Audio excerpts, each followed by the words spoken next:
They say some buildings hold memories, not in photographs or old furniture, but in the walls, in the floors, in the silence between screams. This is the story of a man named David and the tenant who lived below him. Or at least, the one he thought lived there. After a bitter divorce, David moved into a rundown apartment complex just outside Chicago. It was cheap, isolated, and available immediately, exactly what he was looking for. The landlord, Mr. Harris, was a quiet, frail man in his 70s. He handed David the keys to apartment 4B with a warning, "This place has a few quirks." David didn't care. He just needed space to disappear for a while. On his very first night, David was woken by a sound, distant but unmistakable. A woman screaming, panicked, terrified. It was coming from the unit directly below his, apartment 3B. He stood in the dark, frozen, listening. The screaming stopped as abruptly as it began. He thought about calling the police, but convinced himself it was a dream. The next morning, David mentioned it to Mr. Harris. The landlord raised an eyebrow. 3B? He asked. That apartment's been empty for years. No one's lived there since 2007. David was sure of what he'd heard, but Mr. Harris insisted the place was unoccupied, had been for over a decade. But the screams returned, every night, always at the same time, 2:13 a.m. Sometimes they sounded like someone pleading. Sometimes it was just sobbing, and sometimes it was worse. Silent.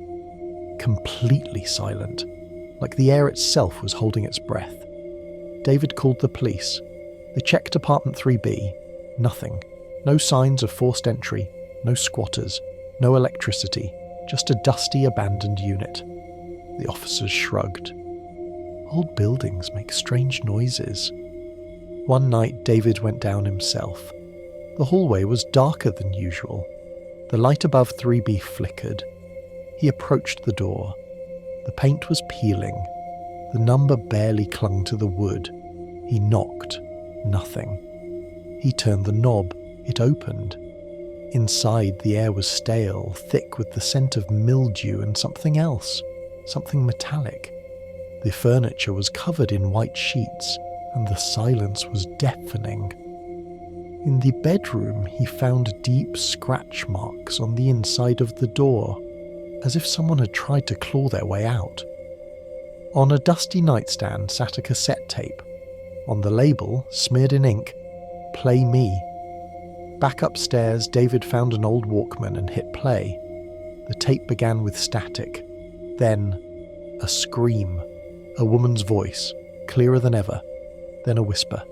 "He keeps me here, under the floor." And then, nothing. David confronted Mr. Harris the next day. "Who lived in 3B? The landlord hesitated, then sighed. "A young woman, Anna, moved in with her boyfriend. She vanished. No body, no answers." Then Mr. Harris looked at him, almost apologetic. "You're not the first to complain about noises." That night the screams were louder, closer, coming from beneath David's floorboards. At 2:13 a.m. he couldn't take it anymore. He grabbed a hammer, started ripping up the wood, plank by plank, until he saw it, a hollow space, and inside, a pale, decayed hand reaching up from the dark. Police found remains beneath apartment 4B, not just one body, multiple. Mr. Harris was arrested. It turned out years ago he had lived in 3B himself. No one knows how many victims there were, how many tenants he buried beneath that building. David moved out, of course, left the city entirely, but sometimes he swears he still hears it. At 2:13 a.m. the screams from the tenant below. Some jobs seem simple, A few hours of peace, a quiet house, and a sleeping child upstairs. But sometimes, a house isn't as empty as it seems. And sometimes, the music isn't just music.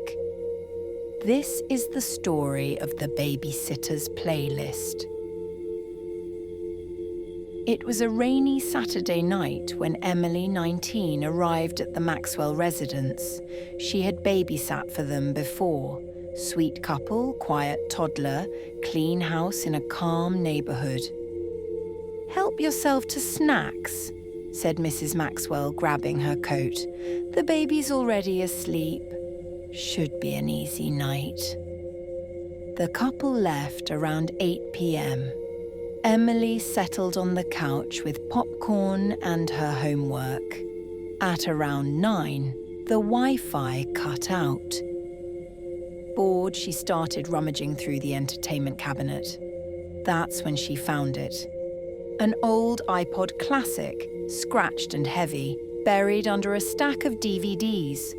Curious, she plugged in a pair of earbuds and clicked through the menu. Dozens of playlists, all weirdly named: dinner, night watch, basement. She selected the one called Babysitter. It started with music, soft jazz, lo-fi beats, even a lullaby. But between the song, there were recordings. After the second track, a voice cut in, muffled, male, breathy.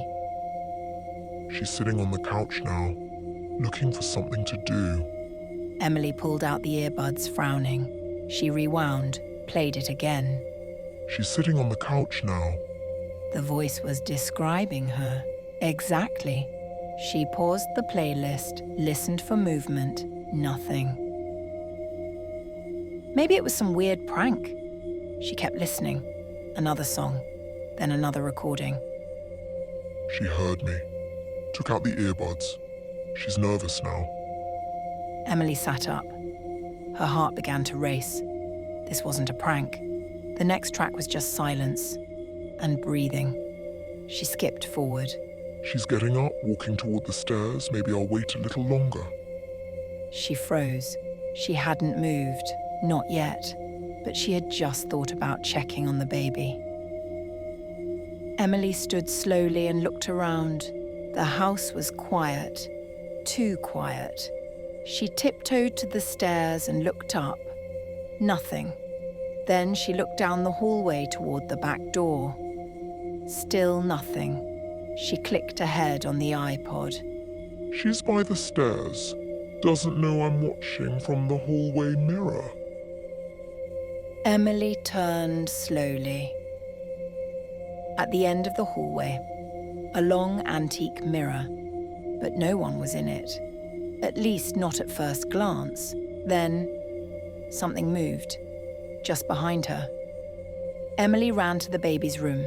The child was still asleep, unharmed. She locked the door behind her and pulled out her phone. Still no signal, no Wi-Fi. She pressed play again, hands shaking. "She thinks the locked door will help. Cute. She doesn't know the old key is still in the kitchen drawer." Emily looked around the nursery for anything to defend herself. A lamp, a baby monitor. She clicked through the last few tracks on the iPod. Static, static, breathing, and then...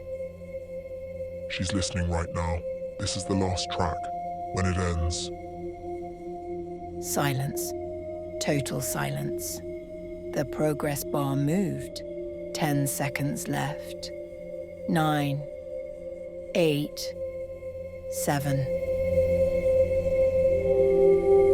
When the Maxwells returned just after midnight, the house was dark. The front door was unlocked. Their child was fast asleep, but Emily was gone. The only thing left behind was the iPod, lying on the floor of the nursery.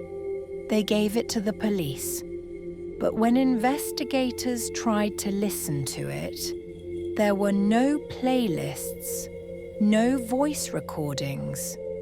Only one track remained, a file titled She shouldn't have listened.